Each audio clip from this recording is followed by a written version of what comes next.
One of the most frequent questions I get as a mindfulness teacher is, what's the minimum amount of meditation I can do to see the effects?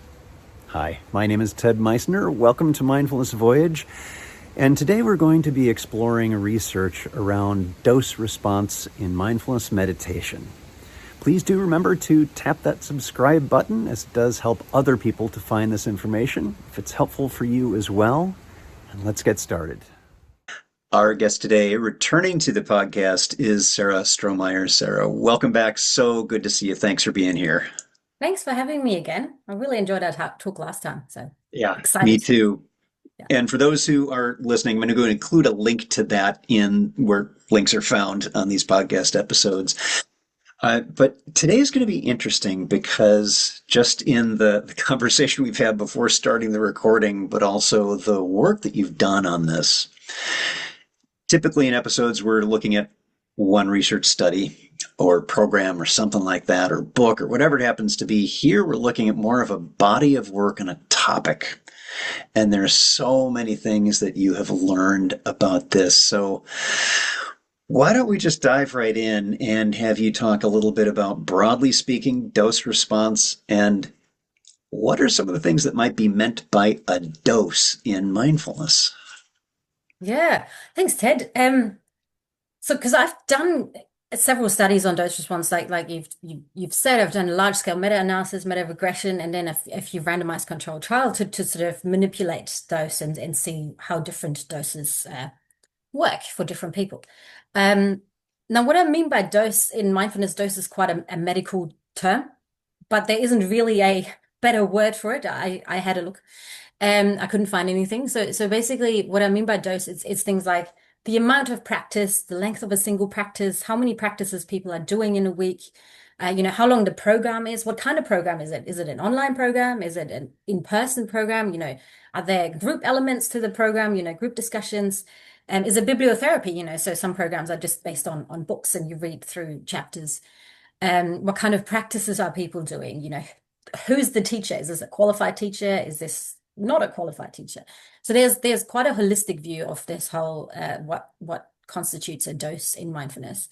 And the reason why I started looking into this is because there is such a plethora of different doses of mindfulness programs out there, and also a lot of research on all of these different programs, which is nice, but also it can be quite confusing about which one is the good one. Like, what do I do? And also there's quite a difference in who's doing it. So is this a novice practitioner who's never done any mindfulness before versus an experienced practitioner? That's quite different. Also, who's the population? Is this adults? Is this older adults? Is this children, adolescents? Is this clinical populations, non-clinical populations? So there's all of these different elements that are kind of going into it. And the reason why I started is because I did mindfulness-based cognitive therapy. I did a course because I found it really, really interesting. And I was working as a research associate in a clinical psychology department at the time. And I really, really enjoyed the program, but I found it really difficult as a novice practitioner at the time to do the practices because it's the body scan in the first week. I found that very hard to do. Just working full time, commuting to work, and then doing that. I found that difficult. I really, really loved it. And then I found this other program that was like an online program. It's a 3-week program. They had shorter practices that you could complete in your own time. So it's a bit more flexible it wasn't a group format, it was one-on-one, but there was a forum discussion, right? So very different. And I thought what's really interesting is that both of these programs were actually saying the same thing. So they're both saying like this is really helpful for general well-being, mental health, concentration, all of these things. And I'm like, but they're so different. That's not the same program. And then I looked into it more and was like, which one's the good one? But there wasn't anything there at the time. So this was probably 2016, 2017. And then I started looking into dose response for my PhD. And then ever since then, looked into it a little bit more as well. And there's so much to what you've shared here. I mean, there's different Yeah. layers of dose. And as we were talking about earlier, that the dose isn't just the amount of time. It can be Mhm. the intensity, the difficulty of the practice, and so much leading into what, if we put it into clinical terms, what's the absorption of the Yeah. dose. It isn't just, oh, I take this pill. It's like, how much do you absorb of that pill? Yeah. When it's pharmacological solutions, when it's meditation or contemplative practices and different practices, those are like different medications that you're taking. And each body, every person is unique. And so the dose, even if it's everyone gets the same thing and it's the same recording, how much people get out of it, how much is absorbed is a very unique experience because people are complex. So I'm Mm. curious in all of the research that you've done and things that you've found and other research that you have seen and read through, what are some of the interesting things that you have found and learned about, or things that still make you scratch your head and wonder about? Yeah, that's great. Great. I mean, it's such an interesting research area because I think for me, because I think it's always great if there's more questions because I love questions. But basically, so I started it off with doing a large scale dose response meta regression, which basically it looks at all of the different studies, mindfulness studies, and comparing them. And I had 15 different dose variables. Some of the ones that I've mentioned, so things like amount of practice, is it in person? Is it online? The amount of contact you have with the facilitator? How long is the program? How intense is the program? Is there a retreat? All of these different elements. And I wanted to have more. There's also a difference between recommended practice amount and actual practice amount, which is an interesting difference. But so yeah, I had that and I had 203 different randomized control trials included. So it was a very large scale project. And what I then did is looking at, is there any dose response relationship? And I had, all of these studies compared to inactive and active controls. I had four different outcomes: depression, anxiety, stress, and trait mindfulness. And I had different time points, post-program follow-up time points as well. And I did the analyses and there was nothing there. And then I did like no dose response relationship for any of the outcomes for any of the doses. And then I did several statistical reanalyses. So I did different types of type 1 error corrections. I won't bore you with all the details, but I did a lot of stuff. I controlled for things like risk of bias. So how well conducted the studies were, how people are randomized to the different groups. And so on. I controlled for things like population. I did separate analyses on population, separate analyses on clinical significance. So if people had a clinical diagnosis as well, was it low, medium, or high depression, for instance, did all of these analyses. And still nothing. I also did analyses based on outcome measures as well. So if just grouping people that used the Beck's depression inventory or other, um, so I did all of these analyses and there was nothing, no dose response relationship whatsoever, which was very interesting and quite the finding at the time, I think. Because I think it was quite an interesting one because first of all, it was very unexpected. Because some predictions will be like, oh, more is better, you need to like, build up the time, and then there's some theory around this. But I think it's actually a really interesting finding because it's saying that it doesn't say that longer practices are less good or shorter practices are more good or anything like that. It's just saying that different practices can be helpful. Different kinds of mindfulness can be helpful for different people. Now it is a meta-analysis, so I had to follow that up with some experimental studies. So that's what I did. So I did randomized control trials where I manipulated certain dose elements. So I did one where I manipulated the length of practice. So I had different groups, a control group who just listened to an audio book, but then two groups, like one group got a 5-minute mindfulness practice, the second group a 20-minute mindfulness practice. And compared that. And there was some interesting finding there because these were novice practitioners, so they've never done any mindfulness whatsoever before, which I did on purpose. I said, this is the population I want to check first. And then, you got to check different ones. And actually, what was interesting is that for this population, the shorter practices were more helpful for well-being outcomes than the longer practices, which is really interesting. I think because that's not what you'd expect to find. I think some reasons on that is because we isolated practice length practices from everything else. So there was no group discussion. There was no home practice, which I did on purpose because I wanted to, just take that element, right? So it could be that that was the reason as well. But I did that on purpose, right? I said like, I want to know how much you're actually practicing, remove the group element because that that could have, changed the data a little bit. Um, so that's really interesting. I've also done a few others where it seems like shorter practices can be more helpful for novices. Because it makes sense because I use this analogy for things like if you want to run a marathon, we were talking about marathons. Ted's done 7 marathons, but starting small and then building it up over time seems like a good idea, right? So that's I'm guessing what you would do for marathon training. You wouldn't run the whole 26 miles, 0.2 miles, on the first day. You'd sort of build it up over time. But and the same could be the case for mindfulness for some people as well. But Yeah. again, it'll be different. Yeah, Yeah. yeah, and this is such an important point, and I'm honestly not as surprised by the shorter volume, shorter duration practices being more helpful for novices for exactly the reasons you're saying. There's a wonderful paper by Lynette Montero and Jane Compson from several years ago that made the analogy around exercise. And that stayed. And as we were talking before the recording with running, it's very similar. We don't start day one by running a full marathon. You start by walking and stretching and learning how to take care of yourself properly. And then you build up to running a block or two and at a slower pace, and you build up over time. We are doing some interesting things to the way our brains function and Yeah. maybe even structure. We know that there's some research around that, and that takes some time. So it really is very much like exercise. So it's not surprising that if we give someone okay, today we're going to start with running 10 miles, that might be a bit much. And that can be what it feels like for those who have no experience with this. Maybe they have some mental health struggles that make it very difficult to focus or to experience what is here in the body. And we give them what is effectively a 10-mile run.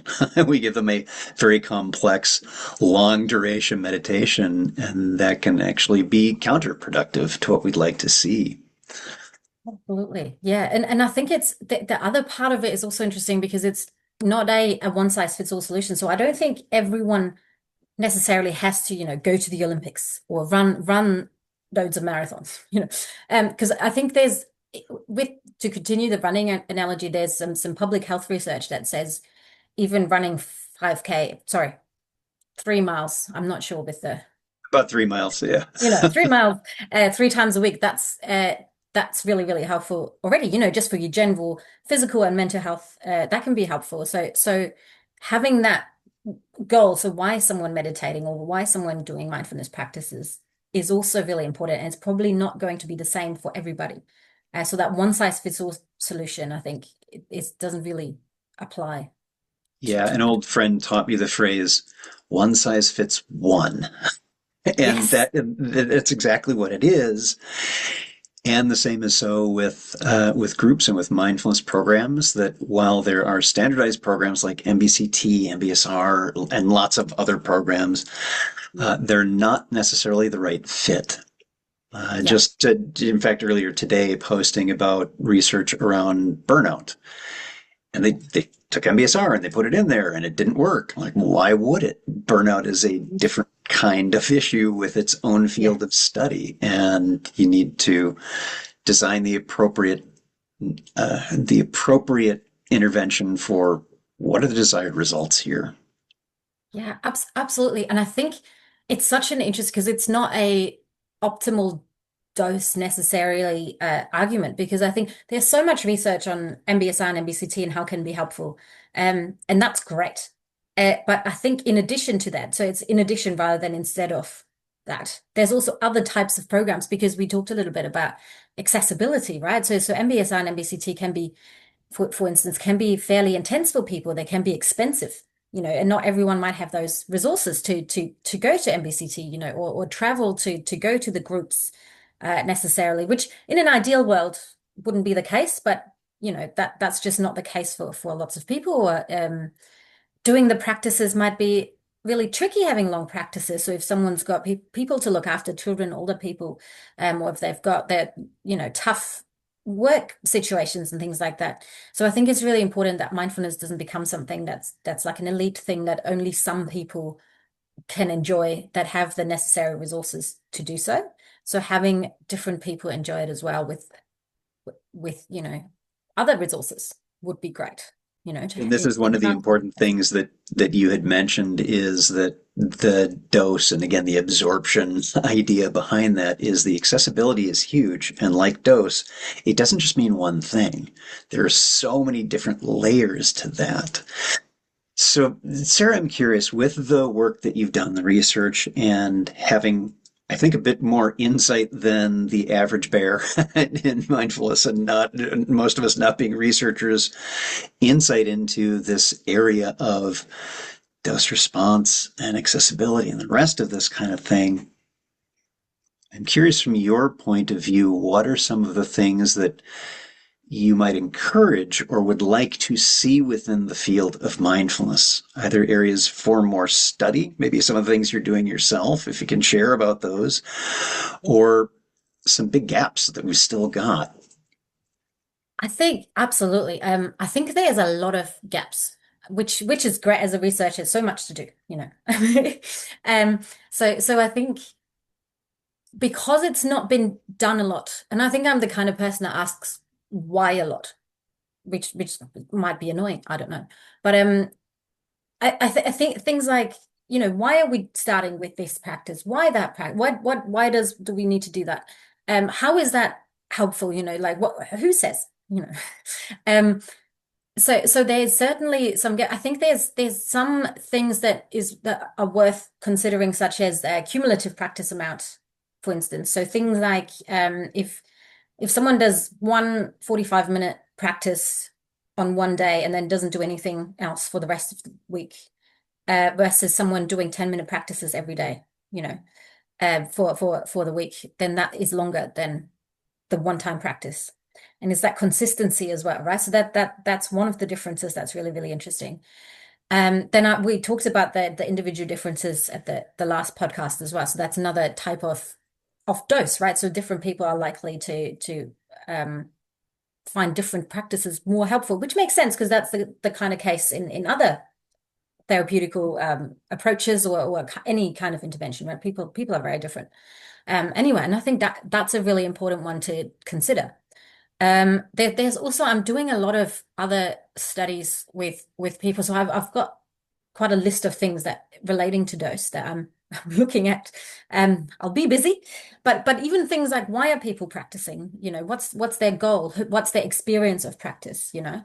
Um, Same as we talked a little bit about the teacher qualifications. Who are the teachers? One of the really, really important things as well is, with mindfulness being a bit of a hype term, a lot of the time there's things that aren't evidence-based, and that can be actually quite dangerous, because it could, people could be doing it, doing instructions incorrectly, or it could be harmful, could cause some adverse effects, right? So, and mindfulness is also not for everyone. And that's very dangerous. So making sure that we've got more evidence-based practices, and that things like research that we've done on these can be communicated outside of academia, which is great, which is why a podcast like yours is really, really great, I think, because it's finding those evidence-based things and communicating to the people what the findings were and how they can use them, and in a way that's helpful in their own lives. But I mean, there's so many different dose elements. There's lots of stuff I want to look into more, all the different areas of mindfulness practices, meditation practices. So yeah, there's a lot, I think. There is. You'll never be bored. And there's so Yeah, many yeah, different layers to this as well. You mentioned yeah, about outcomes. And this is one of the things that we maybe not talk about quite as much with mindfulness, that there's a measure that is just, well, are people paying attention more? Use the Moss instrument, and it's like, I honestly don't care if they don't lose count of their breath in a standard meditation. What I care about is their anxiety, if that's what they're coming to and that's what they're addressing. Is this helping them? If not, yeah. why not? What are the different things that may be helpful or harmful in this? Because while most of the studies that we're seeing are showing in what I call bake-offs between treatment as usual and some mindfulness Yeah. intervention for a particular Yes. thing, whether I'm it's gonna call them that now. I like that. I like that. Yep, whether it's pharmacological, Yeah, I frequently quote a study on a comparison with MBSR for anxiety with escitalopram, yeah, Lexapro, and it being non-inferior, which is it's as effective with fewer and less severe side effects or yeah. adverse effects. And that's really important work to learn more about that. And so it's really about what are people getting out of this? What are they coming to it for? And maybe getting something else out of it that's a benefit that we weren't even aware of when we started it. So having a sensitivity to the change over time of what people are doing with their practice too. And and that's absolutely things that I'm looking at. So I think I previously mentioned that we've developed a scale together with researchers in Australia and New Zealand, which is under review at the moment, so we can talk about that one once that's published, hopefully. Um, and but that's exactly looking. I know. I'm hoping. Be kind. Um, but that's exactly it. So it's over 9 weeks, right? Sometimes studies like this can just take a very, very long time because you need participants. This is clinical participants as well, which again would be very different to general population participants. And it can just take a long time to get that data, but it's really important that it's being done properly. We're not assuming that it's going to be like a certain way and then it's a different way.